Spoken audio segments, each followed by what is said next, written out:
2026 রংপুর বিভাগের কৃষি ও মৎস্য মহাপরিকল্পনা। এই পরিকল্পনায় আমরা যারা সফল হব 2026 সালকে আমরা সবাই মোকাবেলা করতে পারব। আসুন আমরা সবাই এক হয়ে 2026 সালের মহাপ্রলয় দুর্ভিক্ষকে মোকাবেলা করি। আপনারা সবাই আমার ইউটিউব চ্যানেলটি সাবস্ক্রাইব করবেন, আপনাদের গুরুত্বপূর্ণ মতামত কমেন্টসের মাধ্যমে জানাবেন এবং আপনারা উৎসাহ দিয়ে আমার পাশে থাকবেন। আমার ফেসবুক পেজটি আপনারা সবাই ফলো দিবেন এবং আপনাদের গুরুত্বপূর্ণ মতামত আমাকে জানাবেন, আমাকে উৎসাহ দিয়ে পাশে থাকবেন। আমি যেন বাংলাদেশের প্রান্তিক কৃষকদের সকল তথ্য দিয়ে 26 সালের কৃষি বিপ্লব ঘটানোর জন্য উদ্বুদ্ধ করতে পারি, তাদের উদ্বুদ্ধ করে মাঠে নামিয়ে আনতে পারি এবং চাষবাস করার আগ্রহ জাগাতে পারি। আসসালামু আলাইকুম। রংপুর বিভাগের 8টি জেলার আমার মেহনতি কৃষক ভাইরা, নীলফামারী তামাক আর আমাদের অভিশাপ নয়। এখান থেকে আমাদের পরিচয় হবে খাদ্য শস্য। 2026 সালে বৈশ্বিক চ্যালেঞ্জ মোকাবেলায় উত্তরবঙ্গ হবে দেশের প্রধান খাদ্য ভাণ্ডার। 1 ইঞ্চি জমিও অনাবাদি রাখা যাবে না। আমরা মহঙ্গাকে জয় করেছি, এবার জয় করব অভাবকে। মনে রাখবেন, আমরা প্রান্তিক চাষি, আমরাই দেশের মেরুদণ্ড। 1 নাম্বার, ধানের শস্য ক্যালেন্ডার, আধুনিক জাত ও সময়। আমরা একটা ধানের চার্ট বানিয়েছি, উন্নত উচ্চ ফলনশীল জাতের ধান, যে ধানগুলো বাংলাদেশের কৃষি মন্ত্রণালয়াধীন কৃষিবিদরা, প্রধান বৈজ্ঞানিক কর্মকর্তারা ধানগুলো গবেষণা করে আবিষ্কার করেছে। বাংলাদেশে এখন সবচেয়ে বড় ধান গবেষণা কেন্দ্র সোনাগাজী, সাতক্ষীরা। বাংলাদেশে অনেকগুলো ধান গবেষণা কেন্দ্র আছে এবং আমাদের বাংলাদেশের কৃষিবিদরা, কৃষিবিজ্ঞানীরা অক্লান্ত পরিশ্রম করে বাংলাদেশের মানুষের জন্য এই উচ্চ জাতের উচ্চ ফলনশীল বীজগুলো আবিষ্কার করেছেন। জেনে নেওয়া যাক এই ধানগুলো আমরা কোন মাসের কোন সময় থেকে বীজতলা প্রস্তুত করে বীজ আমরা বপন করব। আবার সেই বীজ বপন করার পর যখন চারা হবে, সেইটা আবার আমরা কখন জমি চাষবাস করে সেই চারাগুলো আমরা কোন মাসের কখন থেকে কখন আমরা রোপণ করব এবং সেই ধানগুলা বিঘা প্রতি কত মন উৎপাদন হওয়ার ক্ষমতা রাখে যদি আল্লাহ তাআলা প্রকৃতির কোনো দুর্যোগ আমাদের মোকাবেলা না করতে হয়। জেনে নেওয়া যাক ধানের নাম, বীজতলা ও রোপণের সময়, উন্নত আধুনিক জাত। আমরা প্রথমেই জানব আউশ ধান বীজ আমরা কোন মাসে বপন করব। মার্চ এপ্রিল মাসে আমরা আউশ ধানের বীজ বপন করব। জেনে নেই আমরা এই চারাগুলো আবার আমরা কখন চাষবাস করে জমি চাষবাস করে আমরা জমিতে রোপণ করব। এপ্রিল এবং মে মাসের মধ্যে আমাদের এই আউশ ধানের চারাগুলো রোপণ করতে হবে। এখন আসি আমরা কি কি ধান উচ্চ ফলনশীল উন্নত জাতের আমাদের বিজ্ঞানীরা আমাদের জন্য আবিষ্কার করেছে, সেই ধানগুলো আমরা চাষ করব। আসুন, আউশ ধানের উন্নত ধান বীজ: বিরিধান 48, বিরিধান 82, বিরিধান 98 ও বিরিধান হাইব্রিড 7। এই জাতগুলো বিঘাতে 20 থেকে 25 মন আউশ ধান উৎপাদন করা সম্ভব। এটা অত্যন্ত উচ্চ ফলনশীল উন্নত জাতের ধানের বীজ। বাংলাদেশ সরকার এবং বাংলাদেশের কৃষিবিদরা বিজ্ঞানীরা আবিষ্কার আমাদের জন্য করেছে।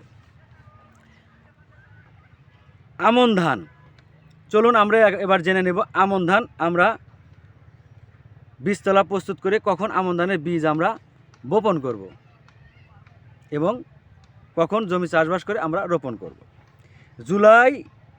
জুন এবং জুলাই মাসে আমরা বীজতলা প্রস্তুত করে আমরা আমন ধানের বীজ বপন করব এবং জুলাই আগস্ট মাসে আমরা এই বীজতলার চারাগুলো আমরা জমি চাষবাস করে আমরা জমিতে লাগাবো। আমরা তাহলে আমন ধানের উন্নত উচ্চ ফলনশীল কী জাতের ধান আমরা জমিতে চাষবাস করব এবং বীজতলা বপন করব। বিরি ধান ৭৫, ৮৭, ১০৩ স্বল্প মেয়াদি, বিরি ধান ৫১, বিরি ধান ৫২। বিরি ধান ৫১ এবং ৫২ বন্যা সহনশীল, মানে স্বল্প মেয়াদি ধান। যে সমস্ত এলাকায় নিচু জমি, বাজর জমি, পানি বেঁচে থাকে, অল্প ভারী বৃষ্টিতে জমিগুলোর পানির নিচে চলে যাবে, ধান পানির গর্ভে চলে যাবে, এই সমস্ত জমিতে ৫১ এবং ৫২ জাতের বন্যা সহনশীল ধান, স্বল্পমেয়াদী ধান আমরা এখানে লাগাবো। এই আমন ধান ৭৫, ৮৭ এবং ১০৩, ৫১ এবং ৫২ এই ধানগুলো আমাদের বিঘাতে ২৫ থেকে ৩০ মণ ধান উৎপাদন করা সম্ভব, আল্লাহ তাআলা যদি আমাদের প্রকৃতির দুর্যোগ থেকে রক্ষা করেন।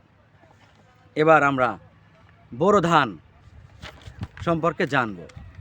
আসুন, বোরো ধানের উন্নত উচ্চ ফলনশীল বীজ আমরা কখন বপন করব, বীজতলা থেকে আবার চারা রোপণ করে আমরা কখন সেই চারাগুলো জমি চাষবাস করে লাগাবো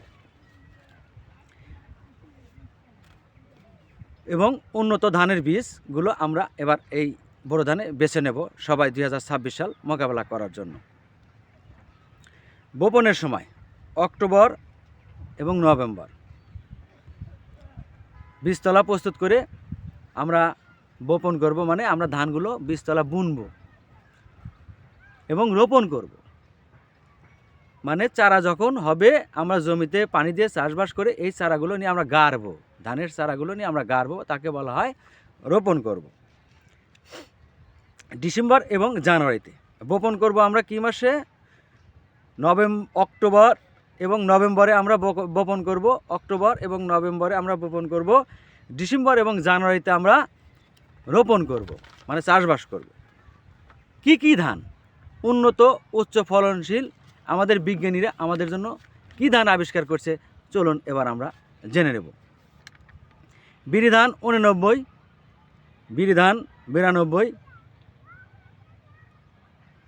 100 বঙ্গবন্ধু ধান এবং বিরি ধান 104। এই জাতগুলো অত্যন্ত উচ্চ ফলনশীল। আমাদের বিজ্ঞানীরা অনেক গবেষণা করেছে, আমি নিজেও চাষবাস করেছি 2023-24 অর্থ বছরে, 22-23 অর্থ বছরে। আমি যখন অ্যাগ্রোবেস সোশিও ইকোনমিক্যাল ডেভেলপমেন্ট সার্ভিসেসে এই কৃষি জরিপ নেই, কৃষি গবেষণা নেই, এই কৃষির পরেই উৎপাদন বৃদ্ধির জন্য 1 ইঞ্চি জমি অনাবাদি থাকা যাবে না, এই ব্যাপারেই যখন আমি কাজ করেছি রায়গঞ্জ, তারাস এবং ধনুট, বগুড়া, নাটোর বিভিন্ন জায়গায় আমি এই এনজিওতে কাজ করেছি। তার সুবাদে আমি নিজেও চাষবাস করেছি। এই ধানগুলো অত্যন্ত ফলনশীল। তাই আসুন আমরা 2026 সালে দুর্ভিক্ষ মোকাবেলা করার জন্য আবারও বলি, বিরি ধান 89, বিরি ধান 92, বিরি ধান 104, বঙ্গবন্ধু ধান 100 জাত আমরা আনন্দ উদ্দীপনা নিয়ে আমরা এই ধানগুলো চাষ করব বোরোর সিজনে। এই ধানগুলো যদি আল্লাহ সকল প্রকৃতির দুর্যোগ মোকাবেলা থেকে রক্ষা করে আমাদের মাড়াই করার সুযোগ দেয়, আমরা যদি ঘরে তোলার সুযোগ পাই, তাহলে প্রতি বিঘাতে আমাদের এই ধানগুলো প্রায় 35 থেকে 40 মণ উৎপাদন করা সম্ভব। তাহলে রংপুর বিভাগের কৃষক কিষানি ভাইদেরকে আমি বলতে চাই, আসুন আমরা বোরোর সিজনে এই উন্নত উচ্চ ফলনশীল বাংলাদেশের বিজ্ঞানীদের আবিষ্কৃত ধানগুলো আমরা লাগাবো। চলুন পরের তথ্যর জন্য। জাগো রংপুরের কৃষক কিষানি ভাই ও বোনেরা, জাগো। তোমাদের অক্লান্ত পরিশ্রম আর তোমাদের এই পরিশ্রমের কৃষি বিপ্লব ঘটিয়ে কৃষি উৎপাদন বৃদ্ধি করে 2026 সালকে খাদ্য নিরাপত্তা দিয়ে বাংলাদেশকে তোমরা সহযোগিতা করো। তোমাদের উৎপাদনই হবে আমাদের বাংলার মুক্তি।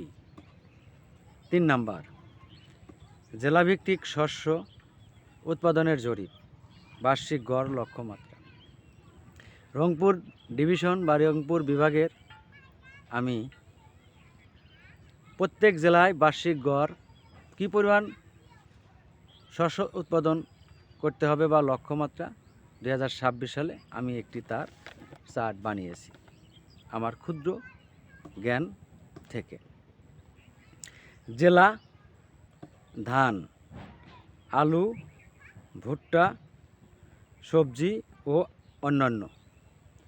রংপুর জেলার বিশেষ খ্যাতি বিশ্ব বরেণ্য। রংপুর জেলা: ধান 9.20 লক্ষ টন 2026 সালের লক্ষ্যমাত্রা। আলু 6.50 লক্ষ টন। ভুট্টা 1.10 লক্ষ টন। সবজি ও অন্যান্য 3 লক্ষ টন। হাড়িভাঙ্গা আম ও তামাকের বিকল্প নেই, অটোমেটিক অলরেডি ওনারা খ্যাতি অর্জন করেছে হাড়িভাঙ্গা আম ও তামাক। দিনাজপুর: ধান 15 লক্ষ টন। আলু 5.5 লক্ষ টন। ভুট্টা 4.20 লক্ষ টন। সবজি ও অন্যান্য 2.50 লক্ষ টন। লিচু ও সুগন্ধি চাল বাংলাদেশের সেরা উৎপাদনকারী জেলা আমাদের দিনাজপুর। ঠাকুরগাঁও: ধান 7.80 লক্ষ টন। আলু 5.20 লক্ষ টন। ভুট্টা 3.50 লক্ষ টন। সবজি ও অন্যান্য 2.00 লক্ষ টন। গম ও আম। ঠাকুরগাঁও আমাদের বাংলাদেশের খ্যাতি অর্জন করেছে।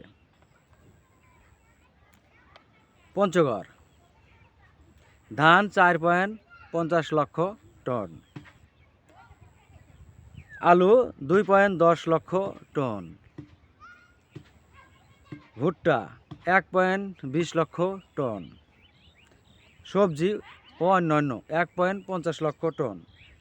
চা ও পাথর কোরিয়ার মাছ বিশেষ খ্যাতি অর্জন করেছে পঞ্চগড়বাসী। নীলফামারী: ধান 6 লক্ষ টন। আলু 4.80 লক্ষ টন। ভুট্টা 2.10 লক্ষ টন। সবজি ও অন্যান্য 2.20 লক্ষ টন। আদা ও শাকসবজি নীলফামারীবাসী ইতিমধ্যেই বিশেষ খ্যাতি অর্জন করেছে। কুড়িগ্রাম: ধান 8.20 লক্ষ টন। আলু 2 লক্ষ টন। ভুট্টা 1.80 লক্ষ টন। সবজি অন্যান্য 3.10 লক্ষ টন। চরের বাদাম ও মৎস্য কুড়িগ্রামবাসী বিশেষ খ্যাতি অর্জন করেছে। গাইবান্ধা ধান 8.50 লক্ষ টন, আলু 2.50 লক্ষ টন, ভুট্টা 2.00 লক্ষ টন, সবজি ও অন্যান্য 3.50 লক্ষ টন, মরিচ ও ভুট্টা গাইবান্ধাবাসী বিশেষ খ্যাতি অর্জন করেছেন। লালমনিরহাট ধান 4.20 লক্ষ টন, আলু 1.80 লক্ষ টন, ভুট্টা 3.90 লক্ষ টন, সবজি অন্যান্য 1.80 লক্ষ টন। তামাকের বদলে ভুট্টা সেরা ইতিমধ্যেই বিশেষ খ্যাতি লালমনিরহাট অর্জন করেছে। চলুন আমরা পরের আরেকটি তথ্য জানব। রংপুরের কৃষক কিষানি ভাইদের অক্লান্ত পরিশ্রমেই মিলবে 2026-এর বাংলাদেশের মুক্তি। 4 শস্য ক্যালেন্ডার। আলু, ভুট্টা ও অন্যান্য। আলু কার্তিক অগ্রহায়ণ, অক্টোবরের আর নভেম্বরের মাঝামাঝি। রংপুরের প্রধান অর্থকারী ফসল। ভুট্টা চাষ করবেন কার্তিক এবং অগ্রহায়ণ মাসে, রবি মৌসুমে। শীতকালীন সবজি ভাদ্র আশ্বিন, সেপ্টেম্বর অক্টোবর। আদা ও হলুদ বৈশাখ চৈত্র মাস, মার্চ এপ্রিল নীলফামারী ও রংপুরের চরাঞ্চলের প্রধান ফসল। 5 উন্নত প্রযুক্তি ও সারের ব্যবস্থাপনা। উন্নত বীজ বিএডিসি এবং বাড়ি BARI। উদ্ভাবিত উচ্চ ফলনশীল বীজ ব্যবহার নিশ্চিত করতে হবে। সুষম সার, বিশেষ করে আলু খেতে জিপসাম, বোরন এবং ম্যাগনেসিয়াম সারের সঠিক ব্যবহার। স্মার্ট সেচ, তিস্তা ও ধরলা নদীর পানি ব্যবহারের জন্য সৌরচালিত সেচ পাম্পের প্রসার। পোকামাকড় দমন, তামাক চাষের জমিতে বিষ না দিয়ে জৈব বালাইনাশক ও সেক্স ফরোমন ফাঁদ ব্যবহার করতে হবে। চলুন আমরা রংপুরবাসীর জন্য আরও কিছু তথ্য দেব।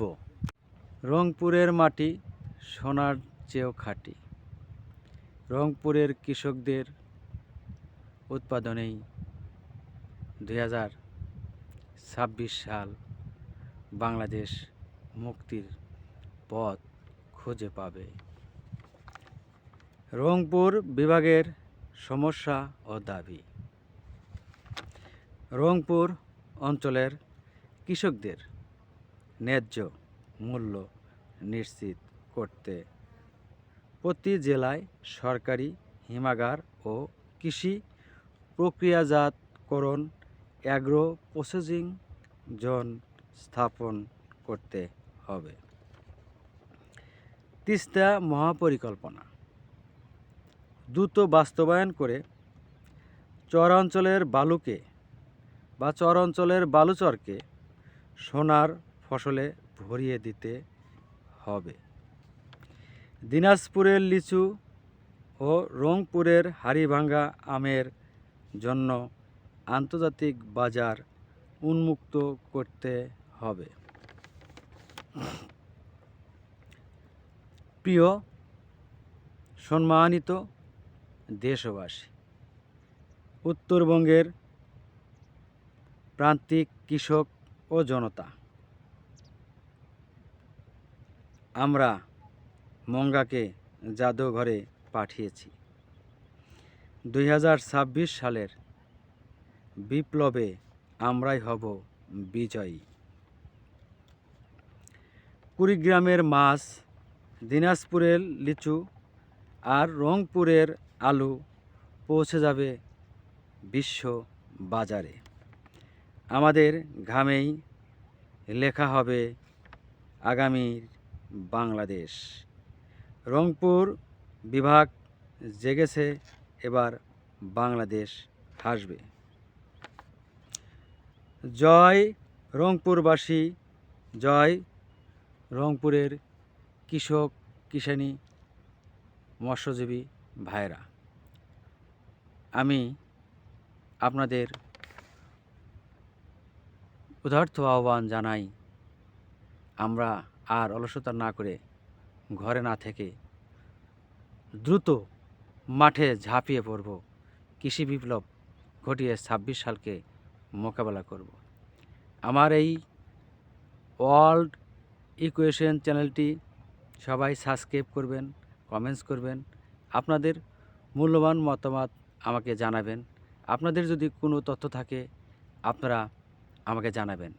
আপনাদের কৃষি সম্পর্কিত সকল তথ্য জানার জন্য আপনাদের স্থানীয় কৃষি উপসহকারী এবং উপজেলা কৃষি অফিসার, জেলা ডিডি থেকে আপনাদের সকল সমস্যা সমাধান করার জন্য তাদের সাথে যোগাযোগ রাখবেন। আশা করি আপনারা সফল হবেন এবং আরেকটি তথ্য আপনাদের সামনে উপস্থাপন করার জন্য আগামীতে বা আগামীকাল আমি যদি বেঁচে থাকি রাজশাহী বিভাগ নিয়ে আপনাদের সামনে তথ্য তুলে ধরব। এ পর্যন্ত আপনারা অপেক্ষায় থাকুন। সবাই ভালো থাকুন, সুস্থ থাকুন। 2026 সালে মোকাবেলা করার জন্য প্রস্তুত থাকুন। আল্লাহ হাফেজ।